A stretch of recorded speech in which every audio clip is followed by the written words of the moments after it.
جايب لك تطبيق للاندرويد بيشتغل على كل الاجهزه. سامسونج بيدعم لك كمان اللوك سكرين في سامسونج عشان هي بتدعم الميزه دي، وفي الاندرويد في اي جهاز اندرويد تاني هتلاقي الويدجتس الجميله دي.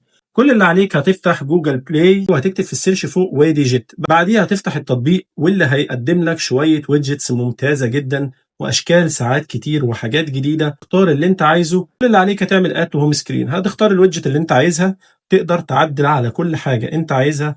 وهي عندك هنا الضبابيه دي شغاله بس مع سامسونج، هتدوس عليها وعندك كمان تقدر تغير الخط بتاع الويدجت من هنا.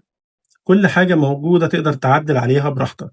وعندك هنا كمان لما تدوس على الويدجت يعمل ايه، يعني لما تضيفها يدوس يعمل ايه، يعمل فايبريشن ولا يفتح الويدجت ولا يفتح تطبيق عندك على الموبايل. مثلا لو انا جيت قلت له هنا افتح تطبيق مثلا اديداس، هقول له اضافه اد، واطلع على الهوم سكرين هلاقيها موجوده، تقدر تعدل عليها بالحجم اللي انت عايزه، شغاله معاك اهي. لو دوست عليها هيروح يفتح التطبيق اللي انا حددته. بس كده، ده كان فيديو قصير لتطبيق جديد نازل على ماركت بلاي. الحق روح نزله. لو الفيديو عجبك اعمل لايك واشترك، وبس كده، وصلى على النبي. سلام.